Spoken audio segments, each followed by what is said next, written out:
Cindy already hit record. All right.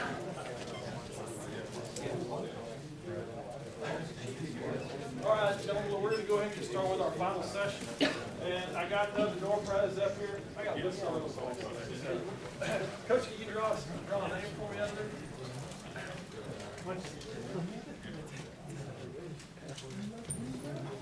Matt Tarbutton. All right. Matt, are you in here still? Oh, yeah, he's there. It is.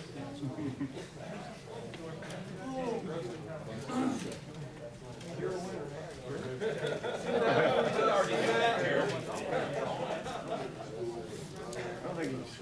All right. We're going to go ahead and get started with our final session. And a couple things just about Terry. You know, and one thing before Vance came up, I mentioned that the last two gentlemen that are speaking today have had a significant impact on my life. And you know, one of the things that struck me when I shared a little bit with you earlier about the first time that Terry and I ever set foot on a field together, and the result of that, other than the fact that he whooped the dog out of us, then you know what made it even worse is he was real nice about it, and then he's like, you know, come on, I'll show you what we're doing.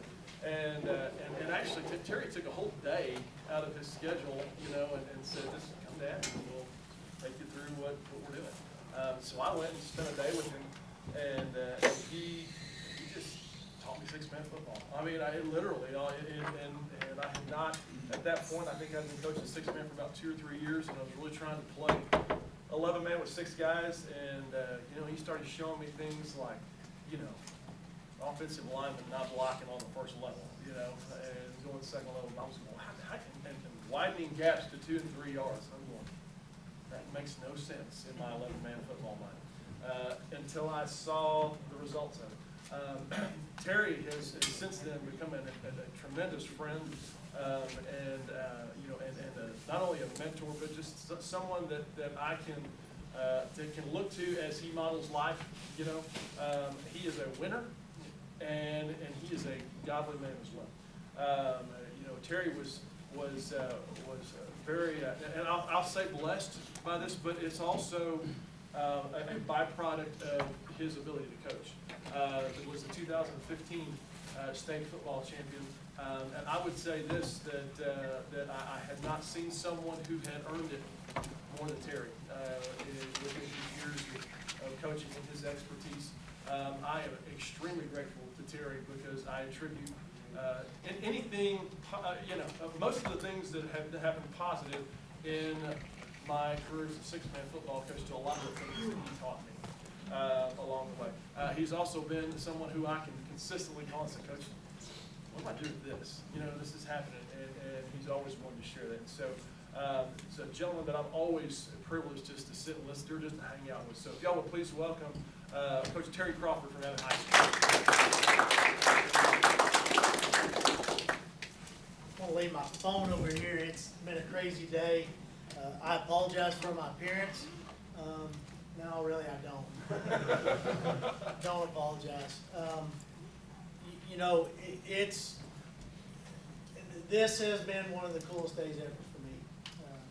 I got an opportunity to be an assistant coach for my son. He's the head baseball coach, been there 3 years, built the program, couldn't be prouder of him.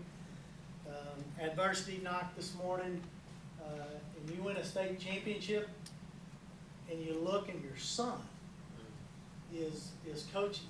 And don't miss those opportunities that Bryce was talking about to spend with your family. I am beyond blessed to have him on the staff. He came back. It was kind of a struggle to get him back. He didn't know if he wanted to come back home. Small towns, that's tough. He came back, and in his second year, he gets a football state rank, you know, and was a very instrumental part of that. And I tell people all the time, that 15 team, we had 3 head coaches on that team. Bryce touched on this, you know, giving duties out. We had 3 head coaches. Cooper Thornhill was our defensive coordinator. Kyle was our third coach, and me. And Kyle was ready to be a head coach that quick. He spent 2 years at Allen Academy. when he was in college, which was a very smart move. He was an all-state quarterback. He was a defensive coordinator at Allen Academy, and they ran the spread. Never saw the spread in Abbott. And so he grew astronomically as a coach. And so, after we win it in 15, I said, hey, it took me 25 years to get one of these. You don't think it's so easy. And now the sucker's got 2 of them. He got one in baseball. Cool experience. Game ended. He was on the steps. I was keeping the charts next to him. We throw everything. We embrace, and we've said all along, we're going to have the biggest dog pile anywhere, and this fat man's going to be on it too. And our kid said, yeah, right, Coach. We embrace, we hug, we take off sprinting out, and I get about, 5 steps past the foul line, and I just feel it, the momentum. This thing is going forward, and I said, I'm going to fall, and I fell, and I didn't care. And I rolled at 51. I was impressed. My daughter videoed it. It'll go viral. And I rolled, and I jumped up and jumped on the pile. I'm telling you guys, if I get sidetracked from this, you put me back on. It's been an unbelievably cool day. I was telling somebody earlier that the tough part was the ball game was over. We celebrated. Now we're fixing to go in on the bus, and he looks at me and goes, I got to drive the bus home. And we had another assistant coach that was going to a wedding that literally sprinted out to go, and I'm jumping in an SUV to come here, and he's got to drive home by himself. And the greatest thing about coaching is we have this little blue stool, and it sits right next to the driver. If he's driving, I'm on the blue stool. If I'm driving, he's on the blue stool. And just the talk for the hour and a half back home is the coolest thing about winning a state championship. And I didn't get to experience that. But I will say this, there's not a lot of people that, if it was anybody other than Jeremy, he probably would have got a phone call and said, man, look, I can't do it. We found out on Monday, late Sunday night, we found out that we were being changed from Wednesday, Thursday. I had no problem being here, and it was going to be Friday, Saturday, and I hoped we were playing at 9 a.m. on Saturday, but I just couldn't tell Jeremy I'm not going to be there because I have too much respect for him. You young guys that are in the room, be honorable in this business. Okay, that's my advice to you. Be honorable, fulfill your commitments. And this one's tough, but fill your commitments. It's so important. I'm blessed to have Jeremy in my life. It's funny how it came about. 2002, we lost a scrimmage. I'm looking all over. Oh, here's this Christian school in Temple, and I said, I'm going to call them.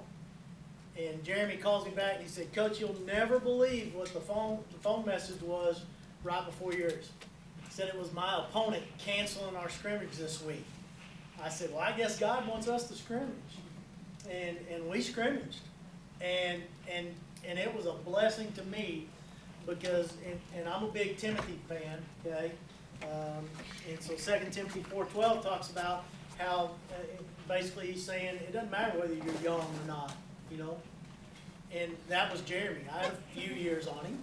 But Jeremy was the younger, but he showed me the way of how to coach football in a godly manner. The first thing we did when we got over there is we prayed together. The next thing we did when we got finished, we prayed together. And I'd never really given any thought to doing that. And so I said, we're going to do that. We're going to initiate that everywhere we go. This is not a Terry Crawford thing. This is a God is great thing. Because God planted him in my life. But we were one of the first teams that we just, hands down, it didn't matter if you kicked our tail. It didn't matter if we kicked your tail. We were going to pray with you. Okay? And now, it does my heart unbelievable goodness to go to these games and see them doing it. You go to state championship games in Jerry World. Did you pray with Richard Springs after you lost, Coach? Sir. In every six-man school you go to. And I grew up in Plano East graduate, and I have friends that go, how do you get away with that? That's what's great about where we're at today. That's what's great, and don't lose that focus. So I don't even know what I'm talking about. Hit a slide. Let's rock and roll. Stop me every time. Just professional advice. Don't ever stop learning. Look, Vance Jones knows more. He has forgotten more than I will ever know. And look, he's coming to this clinic. And he goes to every clinic. I go to a clinic, Vance Jones is there. So go to these clinics. Don't forget to read. I'm a big believer in reading. And I just gave you some examples of some books. Lee, for God's sake, is an unbelievable book. Andy Chester, who used to be, he's the AD at Life School. Andy and I, we played a playoff game in 15 at Dallas Life, and Andy was there, and we got to talking before the game, and we were just talking about books. He said, Coach, this is a great book you need to read. So when the season was over and we won a state championship, I read this book. Unbelievable. And it was weird for me because the book was all about godly leadership, okay? And it's a parable, and it's about a high school basketball coach in Kentucky, a CEO of a company, and a janitor. There's your three characters. I won't spoil anything else. And I read it, and it was like everything we had just done in the last 2 years, because we were very intentional with the way we led the year prior and the year that we won the state championship. And I went, I'm seeing all this in reverse. So everybody, I tell you, you need to read this book, and just that's how you need to coach. Okay, it's a great book. Season of Life's been around a long time. And then Culture Defeats Strategy is a new book that just came out by Randy Jackson, who was the coach at Grapevine, just took the North Forney job. And culture is so big in your program. And if you're at a small school like we are, we have to build culture throughout the athletic program. Most of the kids that won the state football championship in 15 just won a state championship in in baseball. Okay, those same kids were 19-4 in basketball this year, and it's because our whole athletic department believes in building a culture that is conducive to winning. So I got an opportunity to talk to Randy down at the UIL meetings a couple months ago, and I said, Coach, and his first job was at Paducah. And I said, Coach, man, I loved your book, absolutely great. I said, you built it just in your football program. I said, we got to build it in our entire athletic program. And so read that book and jump on that. I got some great advice way back when. I've been in Abbott. I just finished my 25th year in Abbott. And when I first got to Abbott, there was a guy at Jonesboro named Larry Pruitt. And Larry Pruitt hadn't lost a district game in 10 years. And so I said, this is a guy I need to talk to. And I remember having a conversation with him, and I said, Coach, how do you do that? How do you go 10 years? I don't care if you're in the sorriest district in the state of Texas. 10 years in our size school, you're going to have some downtime and somebody's going to beat you. And he said, Coach, let me tell you the secret to it. He said, motivate kids. He said, that's half the battle. Motivate kids. And so don't ever lose focus on simplifying things to the point of motivate kids. Now here's the trick. It's hard to motivate kids, okay? And kids are changing. And you got all kinds of kids that want to be motivated different ways. And there's that instant gratification that Vance talked about. But you've got that, spend the majority of your time learning what motivates your kids. It's a great lesson that my son taught me. I was getting out of touch with these kids.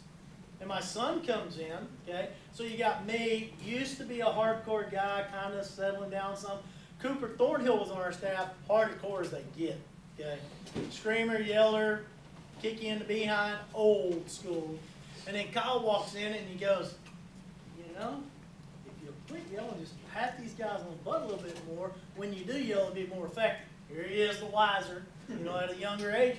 But it's huge to learn how to motivate, and then you have to adapt, and that was my lesson. I had to adapt. Okay? You have to adapt to the players, because the players are changing, and you got to adapt to the game, and the game changes. And one of the things we had to do in 15 is we adapted a little bit. We're never going to get away from our core belief offensively. It's just not going to happen. Okay? It is what we do. We're not going to get away from it. But we had to adapt to the game because some things were changing that were slowing us down. So we made some changes in that. So don't forget to do that. All right. Our general program philosophy, again, we believe that you develop the individual before the player. In every clinic I speak in, I say that. when somebody goes, just tell me the X's and O's. I'm telling you, if you don't develop the kid, you're not going to have, that's what our culture is all about. Our culture is all about, in our program, about building character, and we're building champions for life. And we are bought into it across the board, every coach. So that when football season's over with, I don't have a basketball coach that doesn't care. I want a basketball coach that cares. I may not want to go watch the basketball games, but I want a basketball coach that cares. All right? And we need to all be on the same page. We've got a school really close to us that's on the verge of being really good. And every time I talk to them, they say, oh, it's just basketball. Well, let me back up, okay? They do think we'll do that in football.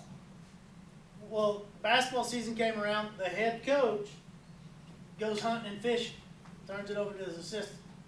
This community loves basketball. They want to be good in football. They love basketball. Now you got a staff in there that doesn't embrace basketball. All right. So what's going to happen when next football season comes around, and these kids that really love basketball, they're going to be really talented in football, when they don't want to commit? How can you as a coach stand in front of these kids and say, you need to give us your commitment? It needs to be the most important thing to you. No, all year long it needs to be that way. Okay? All year long it needs to be that way. We are a huge believer in process over outcome. Process over outcome. And this touches on what Vance touched on earlier. Fundamentally sound. Our process is all about fundamentals. Guys, I'll draw up our strong side sweep, and automatically some people, I know right away if a guy really wants to be successful or not. Because when I start talking about steps on individual positions, they'll tune me out. Okay? But the guys that are focused in and going, wait a minute, you take that open step, and then you attack the line of scrimmage, and then you flatten it out, and they buy into that, those are the guys that are going to be successful. That's what makes that play run. It's the steps. It's the timing. It's the repetitive doing of it.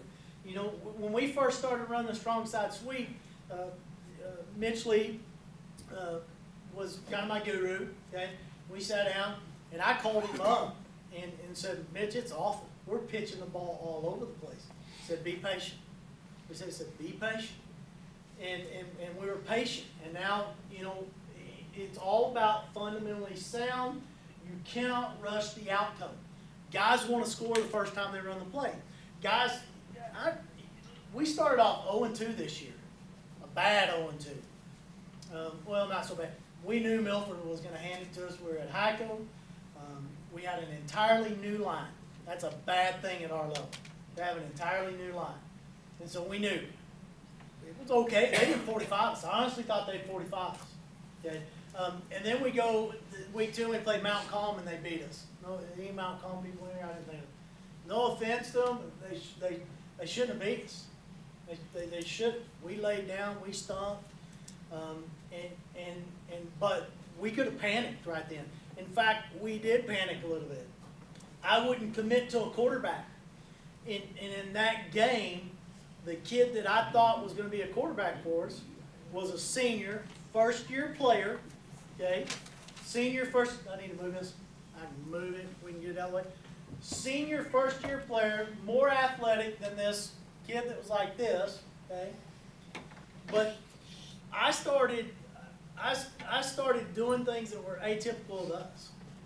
I did this crazy thing like turn around and toss the ball back to him and say, "Go make plays." That ain't us. That's not what we do. We don't toss it back there and say, go make plays. We do things fundamentally sound, okay?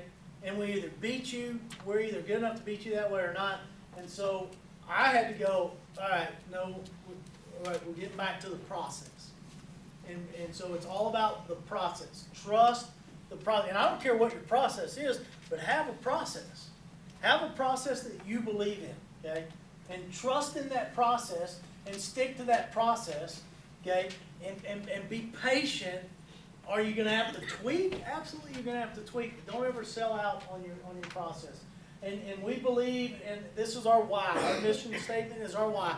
That's why we coach. And every coach on my entire staff right now, boys and girls, they all believe this. And so anytime there's a difficult decision that needs to be made with a kid, it's an easy decision.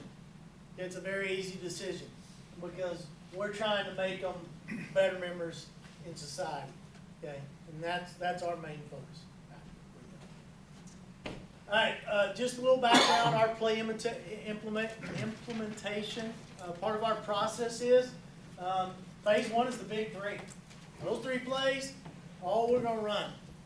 Okay, and that's strong side sweep, weak side sweep, and quick dive. That's the big 3. If you've played us, you know you got to stop those. Period. End of discussion.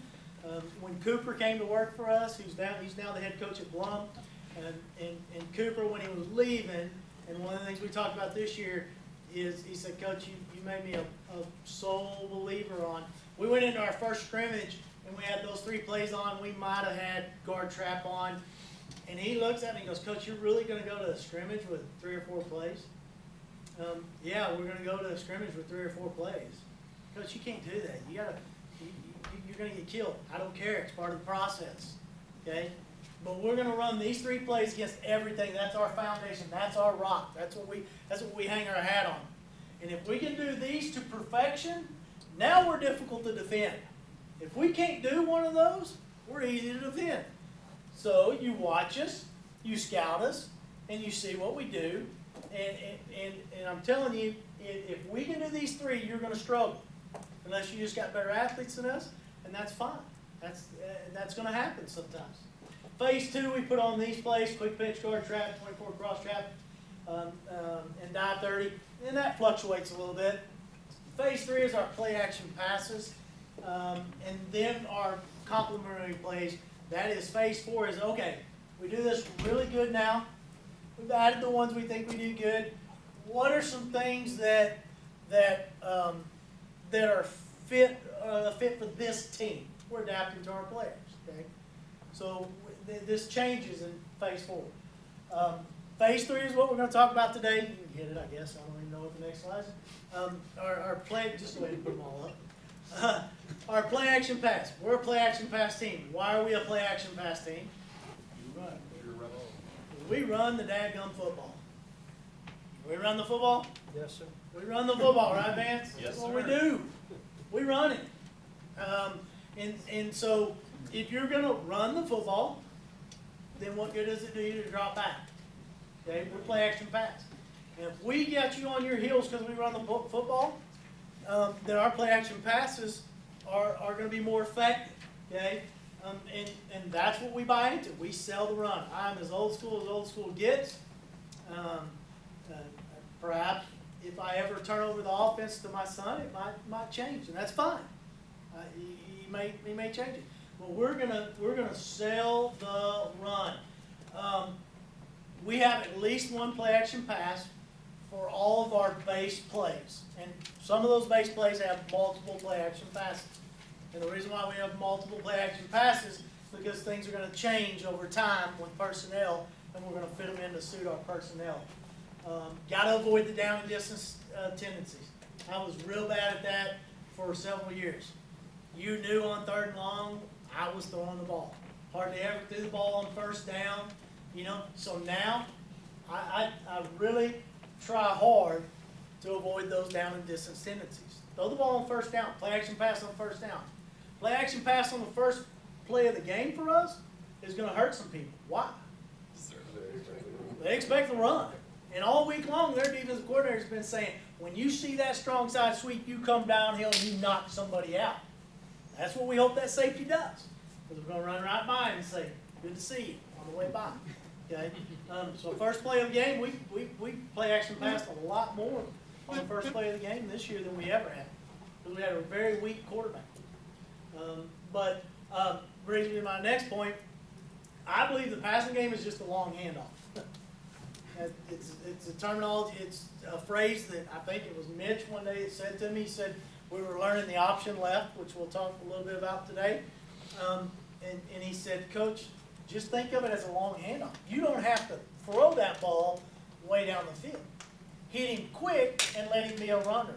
Okay? And we bought into that. And this year it was real big for us because, like I said, we didn't have a very talented quarterback. And so we just said, hey, buy into to just a long handle. Okay? Just make the long handle. All right? What do we got next? All right, so we'll talk about some of our play action passes, and I'll draw on the board if we can. If you can't see it, let me know. Weak sweep is our base play. And our two play action passes are option left, guard slant, and they're really an RPO. They're a run pass option. You don't hear that a lot, I guess. That's a big 11-man term. RPOs, run pass option. And a lot of people don't realize that with our weak side, with our option left.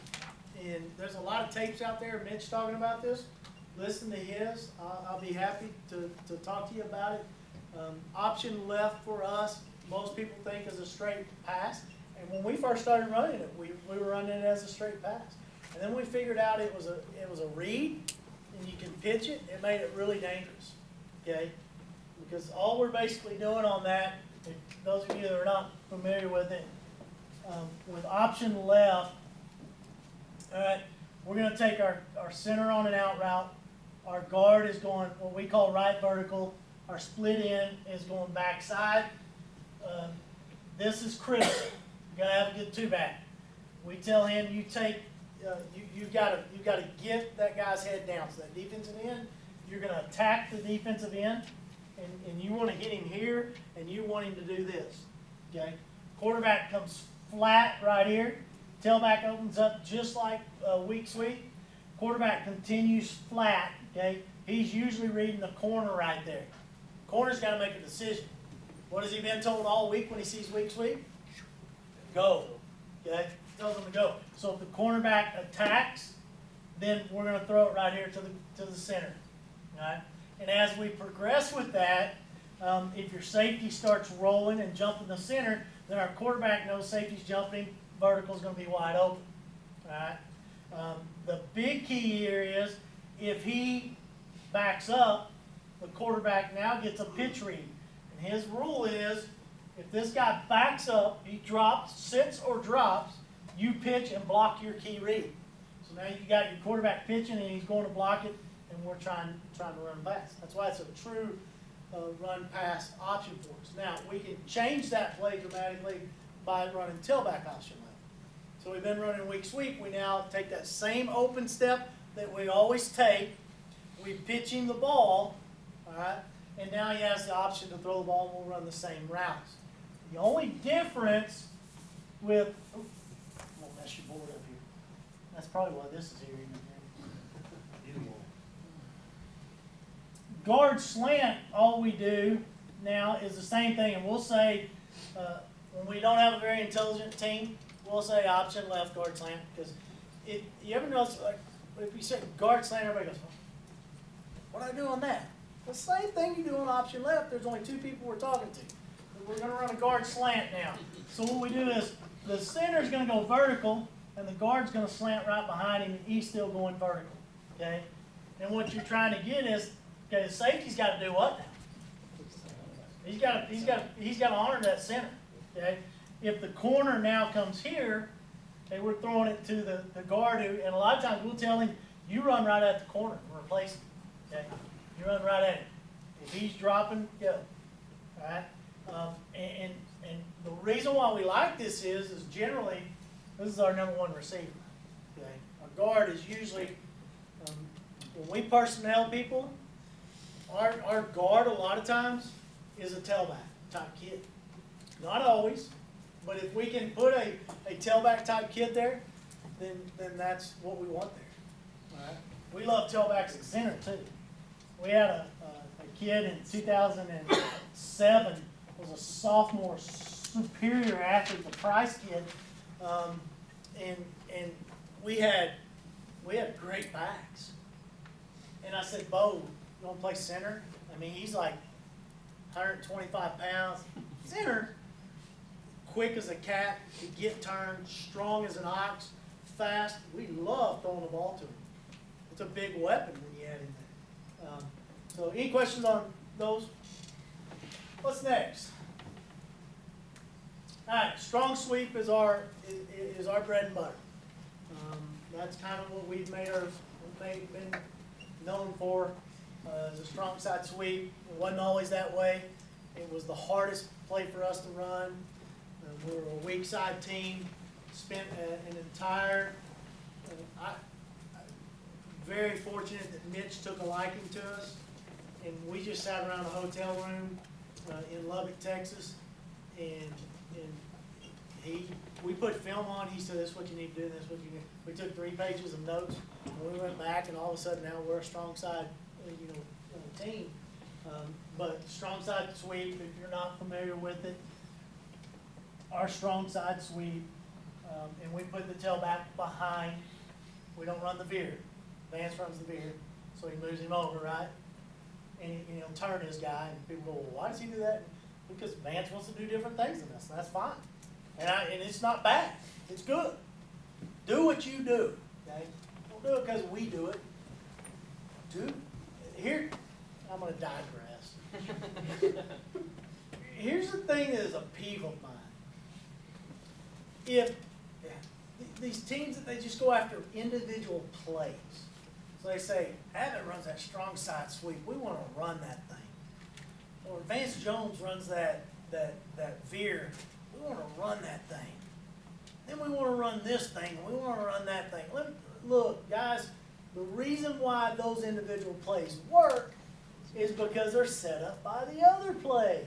And Vance will tell you, he already told you that.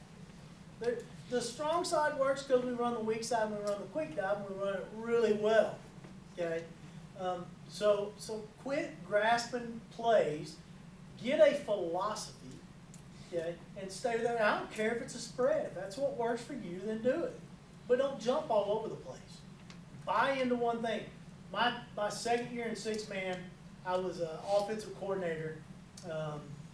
I'm sorry, my first year in 6-man, I was an offensive coordinator. Okay, Jack Sheely, some of you may know Jack. Jack was at Trinidad. We played Jack about week 8, and the first thing Jack says to me when I walk up, he says, "Good Lord, son. Are you going to run a different offense every week?"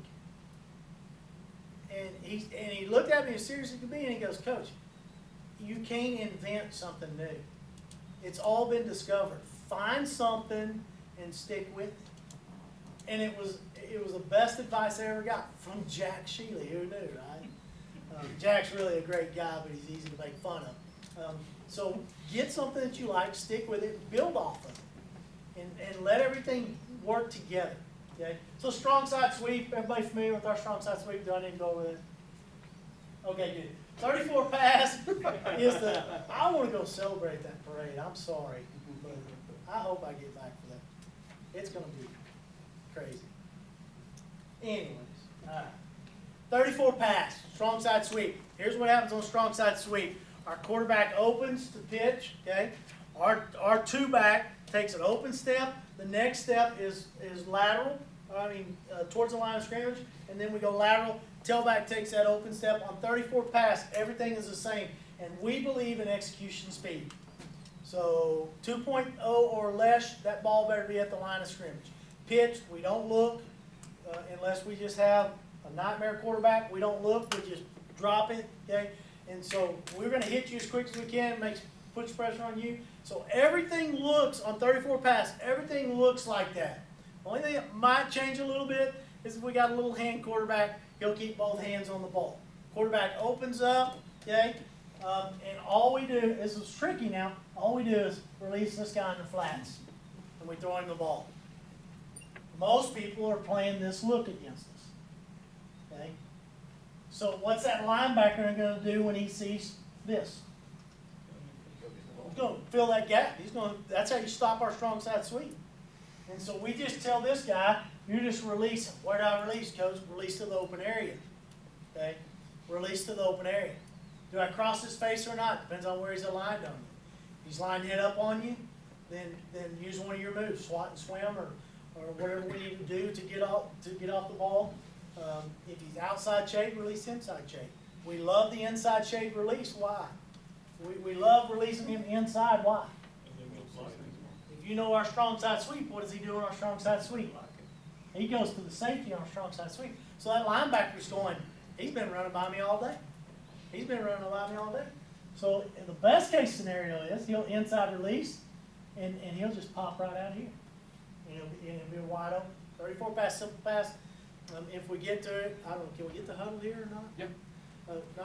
If we get to the huddle, if I don't talk too long, we get to the huddle, I'll show it to you. We did a lot in 2008. All right, 34 bootleg. 34 bootleg. So we got a bootleg off of our strong side sweep. And our bootleg off of everything again. Looks exactly the same. The only thing that will change a little bit on this is sometimes we'll release this guy inside, underneath. Okay? He'll open up just like he always does. He'll pivot around and bootleg out. He blocks backside. The center is going to block and slip, and the split end runs a slant across the field. Everybody wants to know, where does he run? Where does he run? There's an open space. I hate telling kids, go 10 yards and turn. It doesn't work for us. You timing guys, I understand. If you're a drop back passing, you're a spread team, you run those timing rights, that's great. Okay? But our philosophy is that you're going to be biting on the run so hard, I don't care, run to the open area, you're going to be so wide open that we don't have to be perfect on our timing. Okay? So run to the open area. And then we do run a play option right. It used to be a big play for us, I'll be honest with you. We don't do it as much anymore. Option right, he just runs an out route just like you normally would on 34. This guy now becomes like the guard, the fullback over here. He's just what we call make sure Jeremy's wife left. We call him net block. Okay, we got to get his head down. Okay, we got to be respectful. We want his head down. Okay, we want his head down. This guy runs the vertical, and he runs a backside route. Now, everything's the same. We open up like 34. Okay, when you open up like 34, we can throw it with a quarterback, or we can throw it with a tailback. Okay, if we get a read, we get in a bind, we can pitch it to him. A lot of times, we'll swing this guy out if we need to and throw him the ball. Okay, we just adjust. So that's option route. What's next? This has become probably one of my all-time favorite. We love the quick dive. I love it. What do you call it, Coach? 20 pop? 10 pop? 10 pop. I forgot. Your guys is 10. Ours is 2 back. My fullback's a one back. One back. Yeah. So 20 quick dives, just a quick dive. Jeremy kind of alluded to it. We don't block first level on that unless we absolutely have to. So number one mistake most people run on quick dive. You don't block first level. So if you're running quick dive, you've got most people are playing a Mike backer there. Okay, and here's what we see the most. Okay, linebacker, safety's usually here. That's what we see the most of. We don't even block this guy on quick dive. We inside release, we go up on second level. Okay, we go up on second level. Block back, we read it right there where we're going to run it, depending on what you're doing. Kyle tells a story. He was running scout offense at Allen Academy one time. Their scout offense was not very good. Gets their first defense. They were playing a school over in Magnolia. There was a school over around Magnolia. No. Conroe, one of those schools. He called me up about midweek and goes, "You been talking to these coaches? What do you mean?" So they run just like you do. I said, "Yeah, I spoke at a clinic down at Seguin." Yeah. He said, "I knew it." He said, and the way he knew it was because they did not block first level on quick dive. Most people will block first level. Even if there's a guy in the gap, they didn't block first level. So he's got a scout team out there, and he goes, "All right, we're going to run this play again." He said, he looks at his guard, and he says, "I don't want you to block." And they had, Allen Academy that year had a stud that they played a lot in the gap. Good looking young guy. I would take him in a heartbeat. And they get to the scout team huddle, and he says, whatever the kid's name, he says, "I don't want you to block him. Go second level." And they're looking like, "Coach, you don't like the fullback, do you?" And they popped and scored, and everybody went, "Wow." So lesser talent beat greater talent because they were smarter. right? They took the right angles, let that guy alone, because this guy wanted to kill the ball. Okay? Now, if you wanna be disciplined, then great, so be it. Okay? So quick dive 80 slip, all that happens on quick dive 80 slip now is we fake quick dive, this guy blocks, and now he's been going second level the whole time, so he slips. Okay? Where does he slip? Open area. And we're going to show you on the film, there's sometimes we catch it over here, there's sometimes we catch it over there. Here, go to the open area. Okay? Go to the open area. Come out with a mission like we've been running quick dive, and come out like you're going to blow somebody up, and they're thinking run, and run right by. Okay? Quick dive bootleg, same thing, we just fake the quick dive, and we bootleg out, and the routes on that are exactly the same as the routes on 34 bootleg. Center runs an out, and the split in drags. Can we change those? Absolutely we can change those. We can change those in game. And it's one of the things that we do every practice offensively is we make an adjustment. We put a new play on every day at practice. We throw them a curveball. We come to the huddle, we go to the huddle, we say, all right, we're gonna run quick dive bootleg. I want the split end to drag and the center to fly. And we don't give them, because that's how it's gonna happen in a ball game.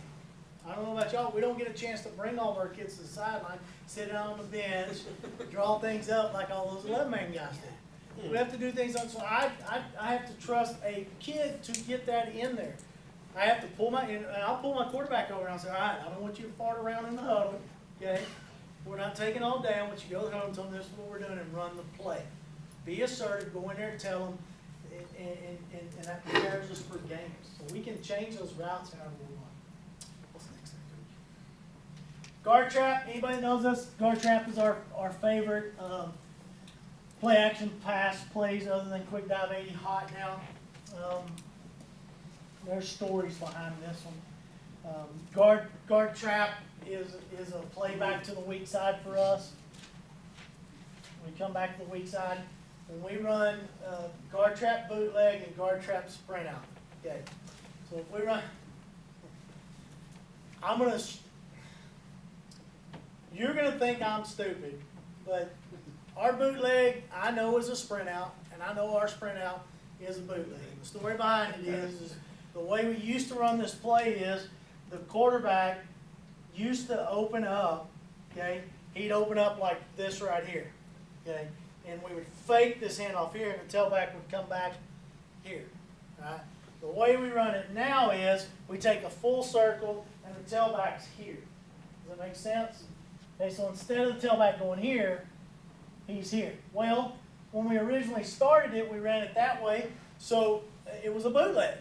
Okay, and it was a sprint out when we went the other way. Well, I decided I liked his back turn to these guys, because you really didn't know, it sold the play better.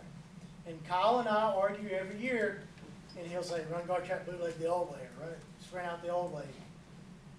And I humor him, And so anyways, on guard trap bootleg, we're running guard trap action, all right? And then our routes on this, our guard normally pulls to trap on this, right? He blocks back. So instead of trap blocking, he slips out in the flats, right? This guy is usually going second level to block. He attacks second level to block and runs what we call a victory route, okay? And then we have a backside route to stretch the field vertically and laterally on the backside, okay? Quarterback will fake, and then he will sprint out on bootleg, okay? And his rule is, and we're big on this, his progression is 1, 2, 3, unless we call guard trap bootleg throw backside. That means they're not respecting the backside, okay? And this is big, and I'll show you why here in a little bit on film when you don't go in progression. Don't get greedy. Play action pass, all it needs to be is a long handoff. This is one of our best athletes. If we can give him the ball 5 yards away, he'll make a lot of plays. Okay? So the difference on sprint out, we're going the other way now. the center has been blocking back all the time on guard trap. So he goes to block back, and if he can scrape in front of the guy, great. If not, chip him, he's going out in the flat. This guy's now inside release, running a victory route. Okay? The guard is blocking backside here. He's running a backside route. Okay? One adjustment we'll make on this, if we can do it, so the quarterback spins out and then he does this. I know, it's a bootleg. Our kids are dumb. We've run it so long. If we try to change it now, they're going to run the wrong routes. Okay, so just humor us and know that I know it's backwards. Okay. One thing we will do sometimes on this is sometimes we'll let him cut back, and sometimes we'll just let him stay right there and protect it. All right? The big key on the bootleg and sprint outs is your quarterback's got to get his head downfield quick. So as soon as he starts rolling out, look. Okay, that's the big deal. Now the slips off this, and I don't have any video on this, the slips off this, what happens is, on this guard trap bootleg, he's running that route, he's running the deep route, this guy's been blocking back. Well, if everybody's over pursuing, what are we going to do? Slip him right there, and we throw the ball back to him. We can do the same thing on this play. Again, our guard will block and slip, and so we throw the ball back to him, and it's like a naked screen. And we don't do that a lot, but when people overplay us, it's a big, big play. The thing you worry about on these throwback slips is that your quarterback goes, and somebody can break on the ball. Do I have another slide or not? Can you pull up my huddle? I should have told you that beforehand. I should have just sent that to you, shouldn't I?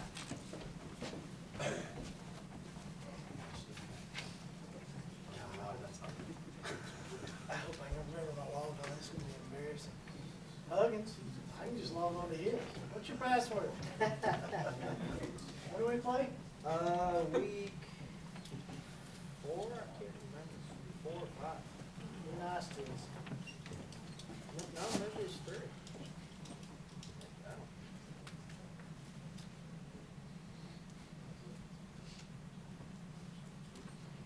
Kids always mad at us because you got the longest password ever.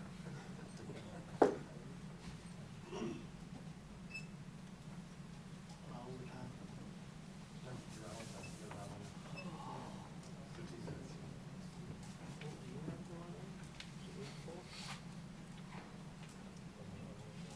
Were you there? Clearly not.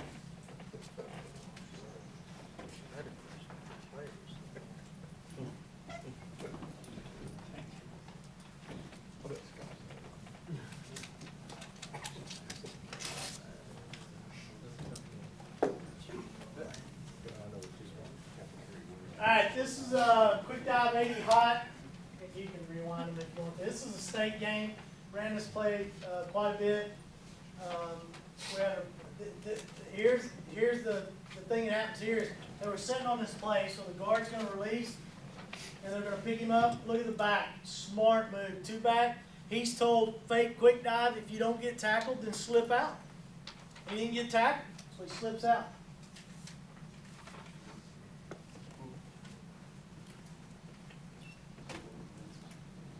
There's several of these on here. We'll just run them. And I just want you, and we'll just run them. Look, see his release, and look where he catches the ball here. But as we go through this, the release will never be the same. You take what the defense is giving you. Then we're in our flex set here, where we just take the end over. Coach calls it slot. But that release, he just releases the open area, and that's the play the kids call. Love wide left. Please do this when we play. Take the safety out of the middle of the field, and I mean, it's a long handoff. Okay, it's a long handoff, and you put it in a pretty good kid's hands. We're in flex again. Really tight splits. Don't like that. But we're just patient. He overthrows him, but it was just to show you another release. Here's guard trap bootleg. Funny story behind this. We met, you can rewind that if you want. I met with Mitch Lee before the state championship game against Crawford. Drove there to Brownwood on a Sunday, and we spent 5 hours in a Starbucks. And one of the things that Mitch told us was, because Kroll was running kind of a hybrid man-to-man, okay? I was pretty sold on their running man-to-man. I didn't know what two guys were doing. I really didn't have them keyed in on exactly what they were doing. The last thing Mitch said to us, he said, don't run play-action pass. Because against a man-to-man play-action pass, they're playing man-to-man. It doesn't work. So I called guard trap bootleg, and Kyle looks at me and goes, and I can see it in his eyes, he's going, Mitch told you not to run it. Okay? And Mitch is the guru, right? And this play happens. And here's what we discovered. All right? This guy right here, watch it, tell me what his key is after you run it.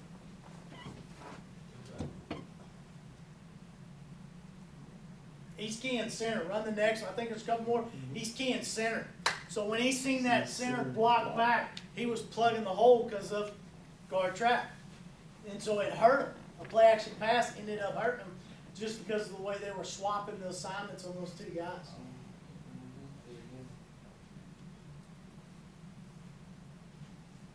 We're a running team. That kid in the state championship, he should have been the MVP of the state championship game. As somebody was sleeping up there. He throws for 220 yards, and we're a school that can't pass the ball. He should have been the MVP. But anyways, guard trap bootleg again.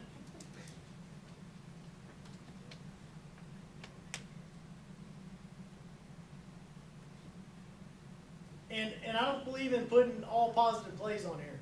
Okay? There's some poorly executed plays, but you can see the routes.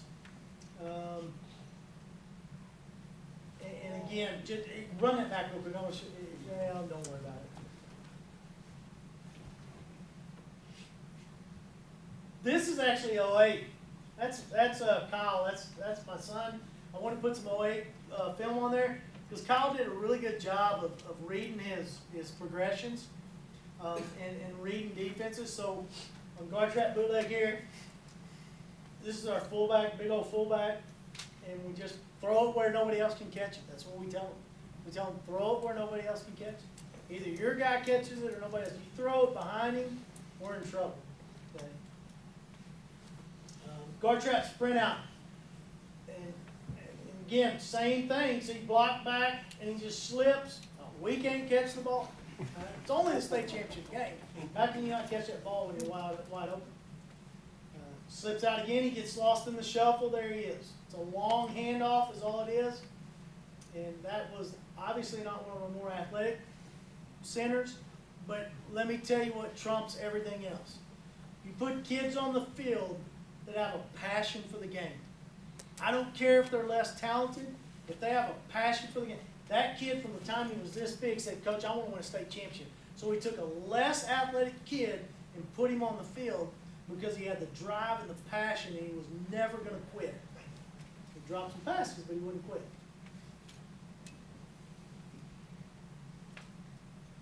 Hate the way our tailback played that right there.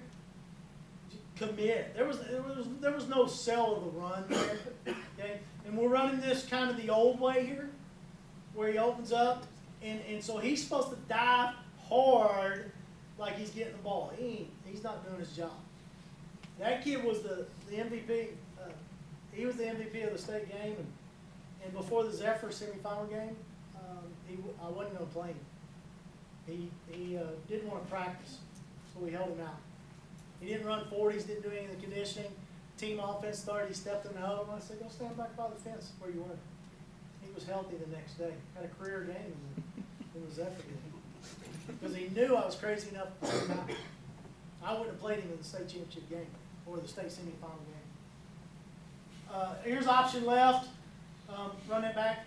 I'm going to tell you something. We did awful on this. There is no intensity on these releases. Zero. We got lucky on this. We're not releasing with intensity. We're not selling anything. We got really fortunate that the guy keying the center, he released, and he snuck over there, and we were able to get behind him. So it was kind of lucky there. Option left, you might have to rewind that, I think for some reason it defaults.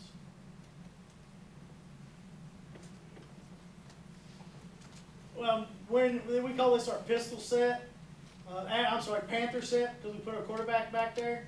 This quarterback ended up being a pretty decent runner, so you had to respect the run a little bit. But we give our better passer the opportunities, and we run basically, it's basically a passing offensive set for us.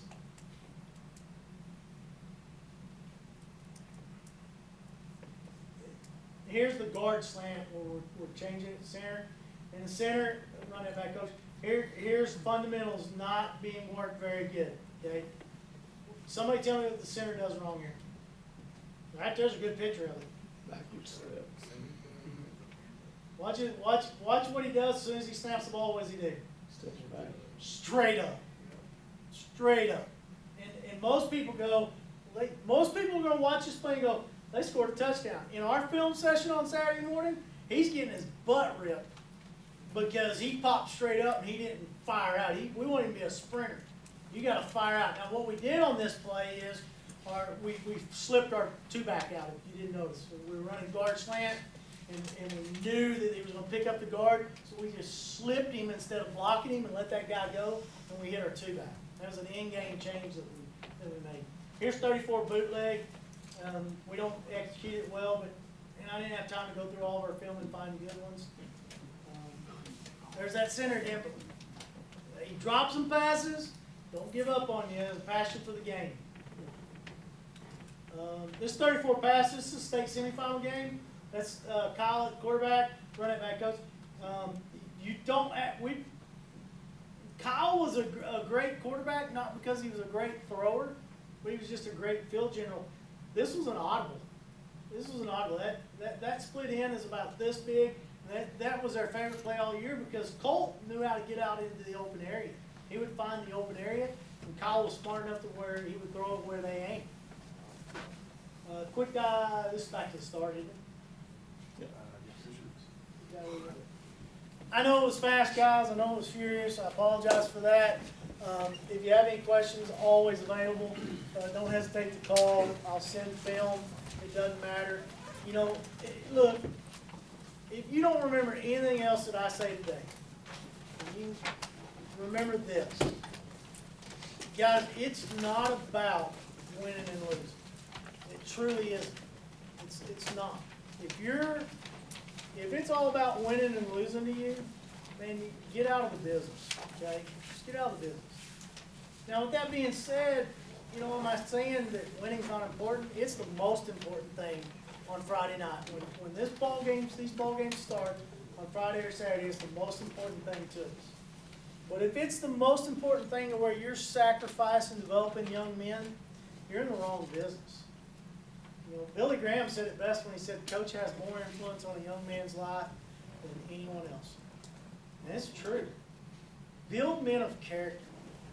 We won this state game, and they asked me afterwards, said, "How was your team?" I said, "I don't know." I asked me in 10 years, and I kind of looked at him. Everybody said, "How'd that rank with your 2018? And that was a good team." I said, "Asked me in 10 years." What do you mean 10 years? I got to see what these guys do as husbands, as fathers, as employees, as citizens. That's what matters to us. We didn't make it. Well, we didn't make the playoffs. We haven't made the playoffs 3 years in our program history since we've been there. We, not Terry Crawford. We. Okay. In 2010, we went 7-3, didn't make playoffs, had a pretty talented team, and I told one of my favorite players ever. I said, "Man, it was just terrible, Brad." He goes, "Coach, you went 7-3. I said, "These kids never bought into anything we're saying." And I said, "Brad, I don't think they'll ever understand what our program was about." I said, "I don't think they'll ever be as good a father as you are. I don't think they'll ever do things that way." And I was disappointed, not because we were 7-3 and didn't make the playoffs, but I was disappointed because I felt like we didn't make an impact. 2011, I made an intentional change to make sure that never happened again. 2012, we go to the state championship game, we get beat by Throckmorton, because I thought winning that game was the most important thing. 4 years later, in 2015, We're back in it, and I could care less if we won that game. Wasn't gonna change anything. Good Lord had the outcome already decided, and He blessed us with a win. I think if you're a godly person and you're a faithful person, then He will justly reward you. I didn't say He'd give you a state championship. He will justly reward you. And I'll tell you this, whether we won that state championship or not, it wouldn't have mattered to me. At that particular time, in 2012, it was the most important thing that we were doing. 2015, it was not. Today, it was not the most important thing if we won that. I looked out on the field one time and I said, that kid was a turd, that kid was a turd, that kid was a turd. And this kid that I raised, okay, maybe his mom raised, he changed that. He made a difference. He took kids that I looked at and went, I can't stand to look at that kid. Keep it real. And he connected with them, and he made our philosophy successful. The kid's gonna be better off because he connected to him when I gave up. Put a staff together that believes in kids and connects with kids and does what's right with kids. Guys, you'll be rewarded justly. I'll just leave it at that. God is good all the time, and I wholeheartedly believe that. Wholeheartedly believe that. Questions? Do what? Enjoy the parade. Enjoy the parade. Hopefully I'll make it back. Might get a ticket. Thank you. You bet.